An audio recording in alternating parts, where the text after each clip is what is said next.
G'day guys. Okay, I'm bringing you something a little bit different. Now, the footage that I had prior to this, unfortunately, it didn't work. So I'm just showing you very quickly that's my base page that I've created and my little bits. Now, how I created that, this is what I have lost. I don't know why it's not there, but it's just not. Now, what I've actually done is I used blister wrap, and see the highlighters there? That is what I used to create this entire layout. I used these are pastel highlighters, and it turned out so good. Because they're new and juicy, I was able to just colour in the spots on the blister pack that they actually came in, and I stamped it down onto my paper, being careful to just place it and just hold it there for a second so that the colour absorbed into the cardstock, and then I'd remove it and just kept going. Then what I did is I fussy cut around them, around the little circles, and created sort of clusters, I guess you would say, and did all that, cut those out. Then I cut my title, which is sock gloves, which is a little bit funny. And I created the rainbow, the pastel rainbow for my title. And what I'm trying to get you to do in this particular layout is you don't have to have the biggest and the best of everything. I'm showing you here, I'm creating an entire layout with two pieces of white cardstock, a packet of highlighters, which you can pick them up for nicks at Kmart, like they're super cheap, and you're able to create a beautiful layout that's super simple.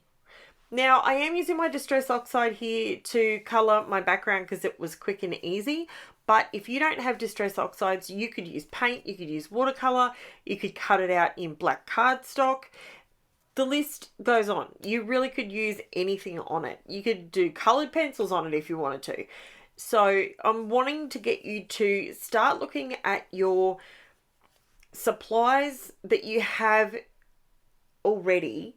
Have a look at them and just think what else you could do with them. How could you get the colour from that particular medium, how could you get that onto a layout? How could you utilise the fact that you've bought the rainbow in the pens, but they're just sitting in in a pen holder? I mean, really, we've all got, you could do this literally with fluoro ones. You could literally, I did buy the bright ones as well because I had a different idea for a layout, and it's not to say that I won't do that, but it didn't have the vibe that I wanted it to have. So I'm just rethinking that, and I'm going to revisit that next week. So if you're checking this video out, you will know that I'm going to use these again some other way, and this is a really good, easy way to create a beautiful poppin' layout. It's fantastic. It's super simple. So all I'm doing is adding my words onto my Distress Oxide offset. The offset on this particular one was 0.111, and that gave me a nice enough border for it to really help these pastel colors pop. Now, they do look like they're a little bit brighter, but they're actually, in real life, they're pastel. They really are pastel. The very bottom purple that I put on there is from the other packet that I bought, which is the normal highlighters, the normal fluoros. So it's a little bit brighter. Now, what I've done on here is, there's my photos. I have backed those with some black cardstock. And as I said, I've lost some of the footage. I don't know how I did it, but it's the new camera, and I guess I'm just getting used to it. I've done something wrong there. So on the very background, I've used the Black Soot Distress Oxide just to get some bubble wrap dots down. And then what I've done is I'm bringing in these colours. You can see how I've cut around it.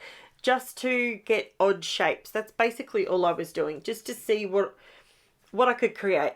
And I did go around the edges, not meticulously, but around most of the edges with the black soot ink, just to give it a bit of different definition.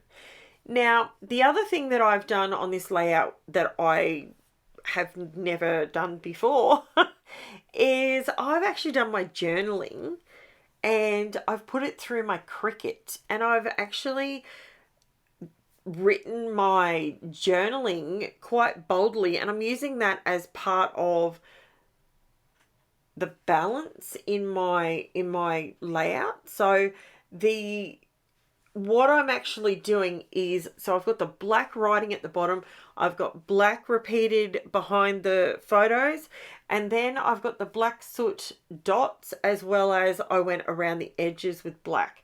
So it really does, it all pops. Now, this is where I decided I just have to go to town and stick these down, because they're not like puzzle pieces. They are, it's bubble wrap.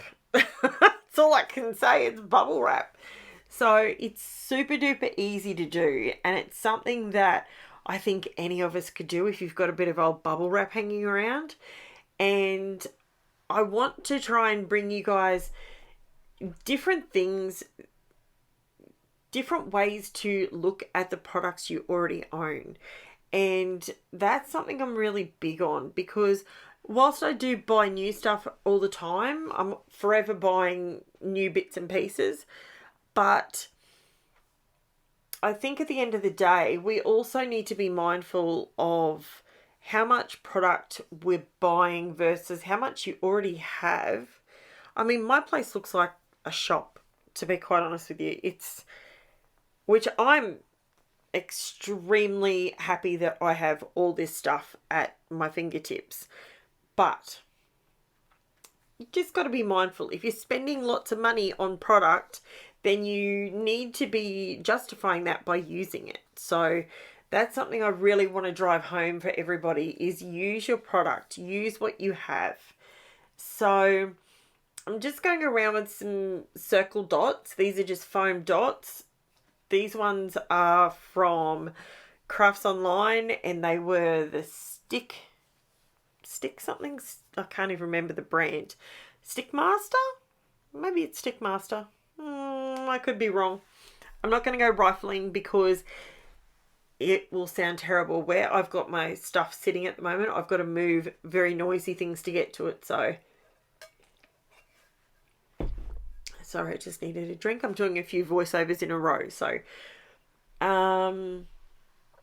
I absolutely love it. I'm just raising up just the tips of some of these, just to give a little bit of a different look. Now, it's at this point that I'm like, yeah, where do I want the title to sit? Have I got enough on here?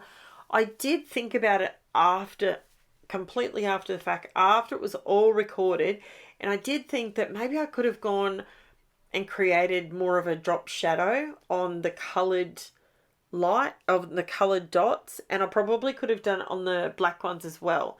So I might have a little bit of a play and do that and maybe adjust it.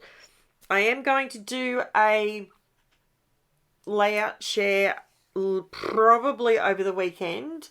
I've got a massive mountain of video of layouts, so in order to get them into albums, I need to do the layout shares so that you guys, quite often I like to watch a layout share, not because I need it all explained to me, but I quite often like to see the type of scrapbooking that a particular person does. So, you know, I don't scrap like, well, I don't think I scrap like anybody. I think I just scrap like me. But I really like the fact that if you watch a layout share, you can get it might be a 20-minute video, but you've got 20 minutes of looking at the same style from the same person. So you can see whether they constantly do a very similar look, or if they do different thing. Like I do a different sort of layout every time I sit down. It's something different. I don't ever try and do the same layout twice. So that's me. That's how I scrap. And the layout shares, I think, help people to see that. They see that I do things. I walk to the beat of my own drum. Is that how we word it these days? I think. So this layout is just about finished, guys, and I think I'm just going to go around the edges with some black soot ink, and then I think it's done. So I would love to take this opportunity for anybody that has been watching. You may not have subscribed. I don't hound people with the whole subscribing thing, and I'm not, you do you. By subscribing, all it does is help my channel, and it helps the algorithm know that people genuinely want to watch my videos. And if you hit the like button, if you're getting value out of my layouts, if you think that you're learning stuff from my layouts, hit the like button, leave me a comment. All of that helps me out, and it's free to do, but it helps out my channel big time. It gets my videos shown to other people, which, to be honest, I love that myself, because then I see people that I have no idea even exist. But because I'm liking videos that other people are doing, more scrapbooking videos get shown my direction. So that's how it works these days, guys. So thank you so much for watching, and I'll chat to you again soon. Bye for now, guys.